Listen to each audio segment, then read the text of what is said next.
Marcus froze under the stranger's grip. The hooded man's words rattled in his head, "I know you didn't kill him." For a moment, Marcus couldn't breathe. His mind raced between fear and desperate hope. Finally, he managed to speak. "What do you know?" The man glanced around the street, making sure no one was watching. His voice was low, gravelly. "Not here. You're being watched."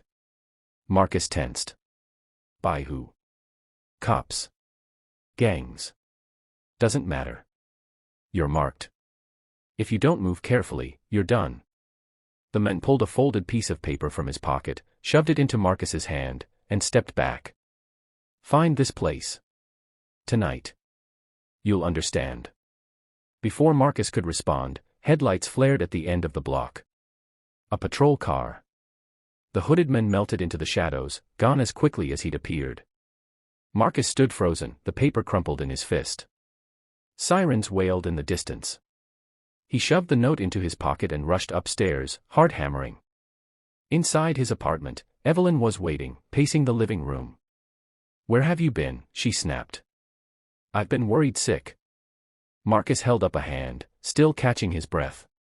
"Eve, someone stopped me outside. Said he knew I didn't kill Alan Brooks." Her eyes narrowed. "Who?" "I don't know. Didn't see his face. But he gave me this." Marcus unfolded the paper. Scrawled in messy handwriting was an address. A warehouse on the edge of town. Evelyn's lips pressed into a thin line. "Marcus, this could be a trap. You just got out on bail and now some stranger wants you to sneak into a warehouse in the middle of the night." Marcus shook his head. "I can't ignore it. If there's even a chance this guy knows the truth, I need to follow it." Evelyn slammed her hands against the table. "No. This is exactly what they want. They frame you, then bait you into making a mistake. If you go, you're playing right into their hands." Marcus stared at the address, the ink smudged from his sweaty palms. His instincts screamed not to trust anyone. But what choice did he have? The cops wanted him locked away forever.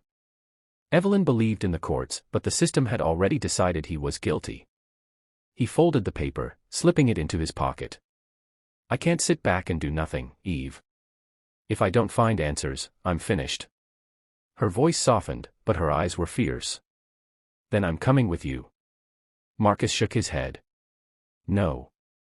If this goes bad, I'm not dragging you down too." Evelyn stepped closer, her jaw set. "I'm your sister. I'm not letting you fight this alone." Before Marcus could respond, headlights flashed through the apartment blinds. A car had stopped outside. Not just any car.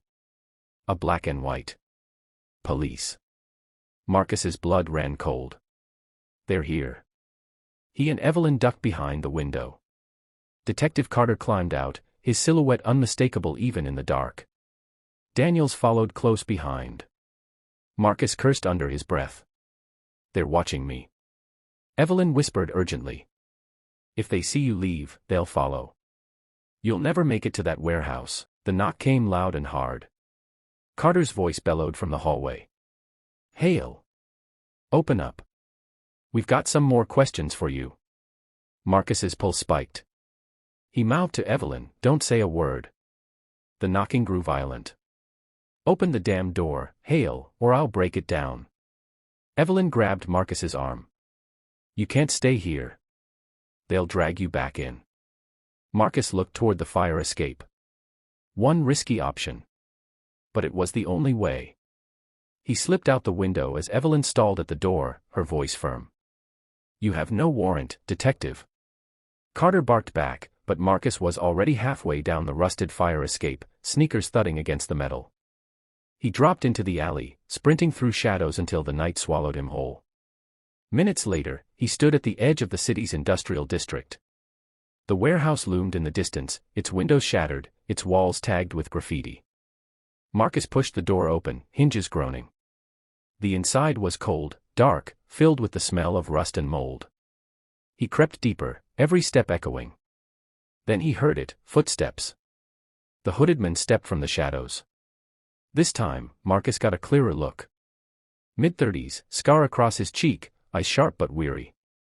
You came, the men said. Start talking, Marcus demanded. Who are you?